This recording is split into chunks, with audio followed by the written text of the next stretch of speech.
Okay, let me talk about the timeline. We got just a couple minutes here. To piggyback off of what you're saying in terms of timeline, the way that we launched Vantage Point, what we wanted to do, just nuts and bolts, is we just wanted to stay away from the summer. Because there are different seasons of growth throughout the year, aren't there? Yes. Typically, the beginning of fall is a growth season. They say that February is probably the highest attended church, the church attendance month of the year. So we wanted to be able to capitalize on that wave. So we said, hey, during the fall season when people are back from summer vacation, we're going to have our preview time. We launched the week after Super Bowl Sunday. Do not launch your church on Super Bowl Sunday. Bad idea.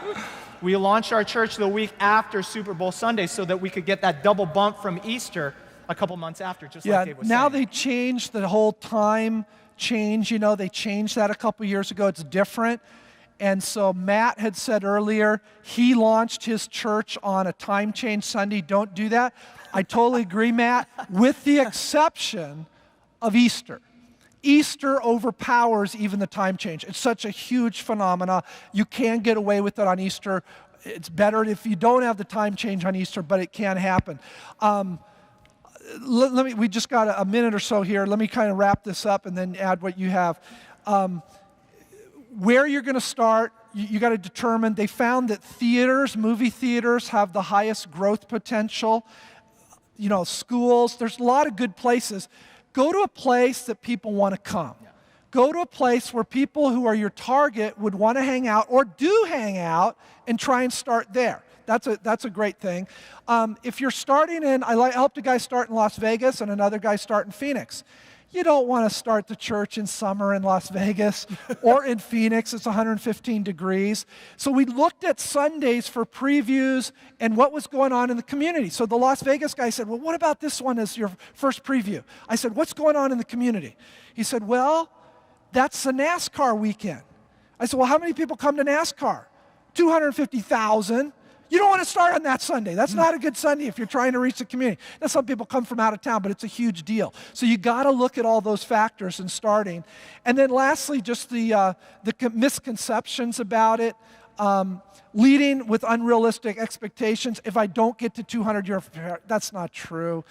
I know a lot of guys who didn't get to 200 even within their first 2 or 3 years, but they kept plugging away and they were able to break that. That's the exception, but they were able to break it. Matt Keller started, what did you start with, Matt? 20, 15, he went down. He started with 30 or 40, went down to 17, and look what's going on there now. So certainly you can continue to grow. Believing that anyone can do this, it does, I think, take a leadership capacity. You have to look at yourself. It's going to cost money. You need a team. You can't just do it by the parachute. And the misconception that it works anywhere, anytime. Why don't you close this out just from the standpoint of, you can do all these right things, but unless God's in it, right. Absolutely. I think if there's anything that I can kind of close with is just kind of leading with unrealistic expectations. I think part of the reason why I'm up here even is because, our church has, done well for the past couple years, but, still, even as maybe a toted success story, I still sit there every Sunday night watching Stephen Furtick's video, going, how come we're not as big as you, Stephen Furtick? And we all have these unrealistic expectations. We all have, I was saying this last night with the pastors, we all have this mirage of what happiness is, right? I remember my wife and I used to have I used to say that, man, once we hit 500, we'll be happy. I used to say, man, once we hit 400, we'll be happy. My wife and I were just joking around that in the beginning we said, man, anything over 200 is a big day. Yet here's the thing. You can plan, and you can plant, and you can water, and you can seed, but at the end of the day, ultimately, there is only one person that can cause growth, right? You cannot bring these people by force. And what you're going to have to realize is that my journey is not your journey, that your journey is not somebody else's journey, that your journey isn't somebody else's journey, and God has each of us on a very unique pathway. One of the things I'll close you with is the story I share to my staff all the time from Isaiah. Isaiah's being commissioned by God. You know, he has seen the glory of the Lord, and now he's commissioned by God, the coal on the lips, everything. And now he goes, Isaiah says to God, well, how long do you want me to do this? And God says, I want you to do this for a long time. And guess what? These people will never, ever listen to you. You will never see the kind of effectiveness and the kind of fruit. He said, I want you to just keep plugging away without any bearing towards results. I want you to just be faithful. And at the end of the day, that's what we're going to stand accountable to God for. God is not going to stand, you are not going to stand before God someday and have God say, how come you never broke 200? But you will stand accountable for your attitude.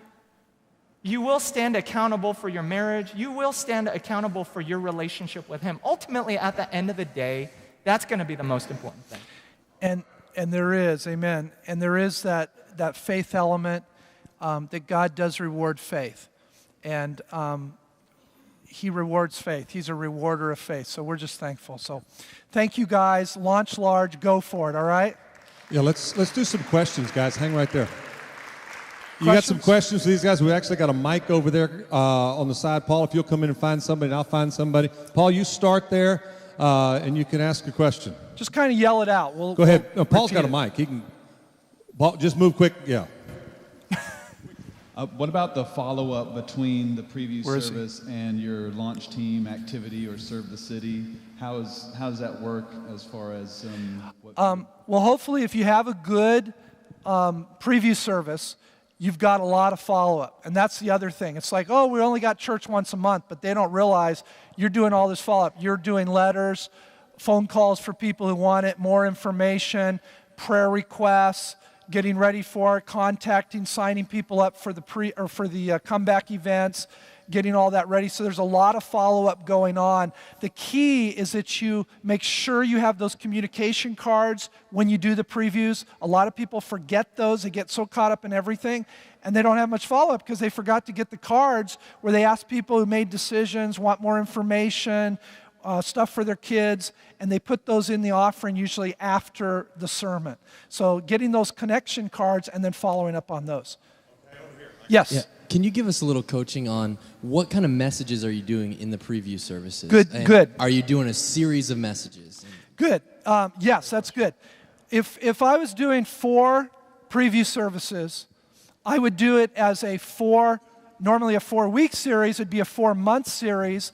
However, each message should be able to stand on its own. So it's part of a series, and you advertise it as a series, but it stands on its own. The title is very important.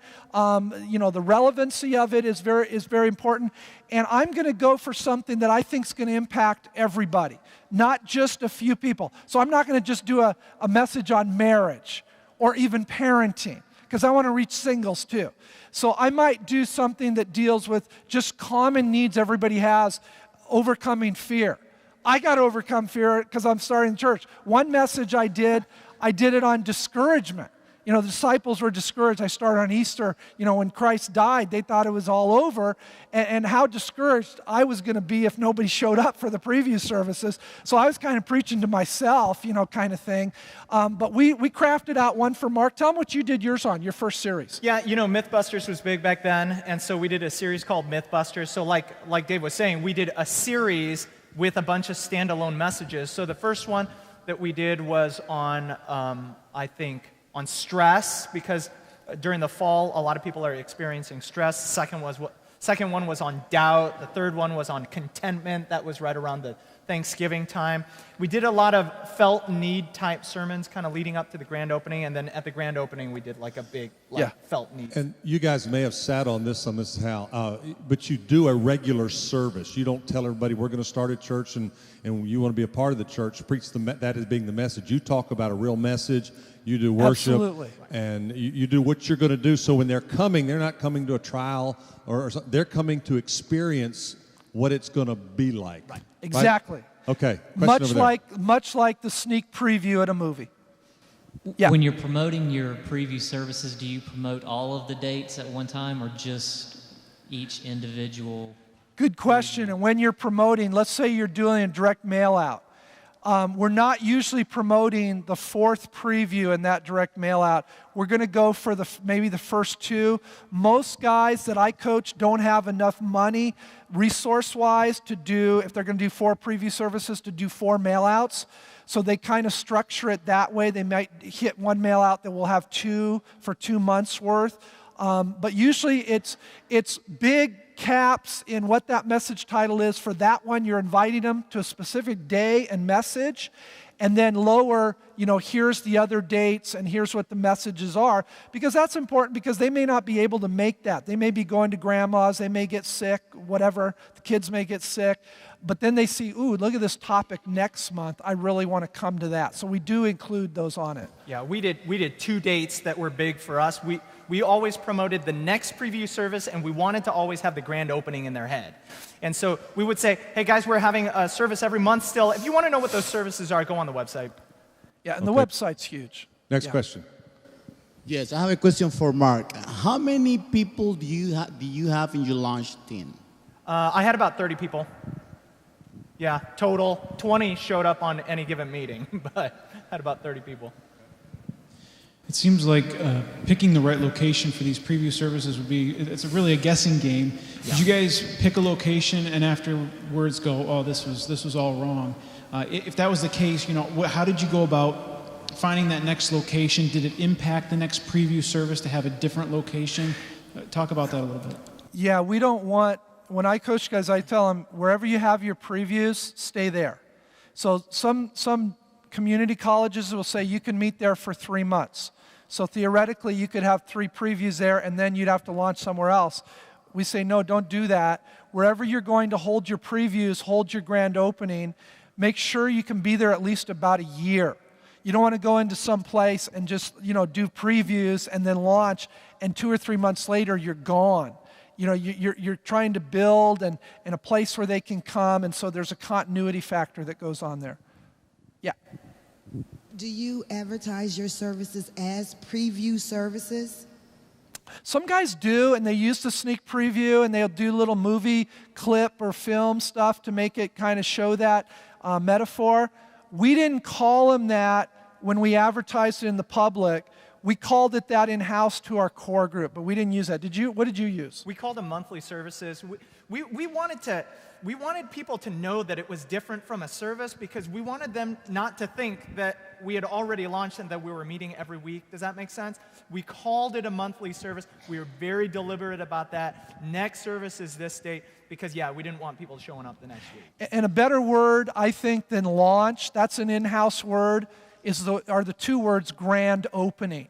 People are used to that, so we would call them monthly services and then a grand opening. Even businesses, they do soft openings and then a grand opening. So that's kind of the methodology there too. And I've seen churches do a month, grand opening month, and try to get some roll out of that for a whole month. Just say, this is our month grand opening.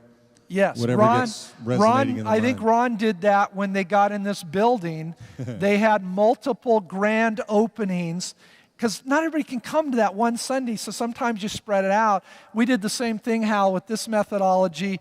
We did a Friends Day, and it'd be so big, and then we said, well, what if we did 2 Friends Days back to back, and did that? So the same type of thing. Yeah.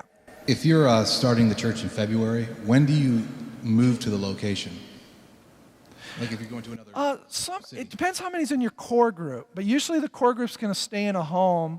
Mark had a core group of 30. My first church was 17 core group. Second church was 70. Third church was about 40. So with 70, we couldn't meet in my home. So we had to get another building that we met in. But typically you're in the home, and then you just go and meet there when you start your previews. So it's getting that facility to know, like it's a movie theater, they want you there week to week if they're going to have you in there, and you're going to have to negotiate to say, no, we want 4 months where we're only once a month, then we go to the weekly.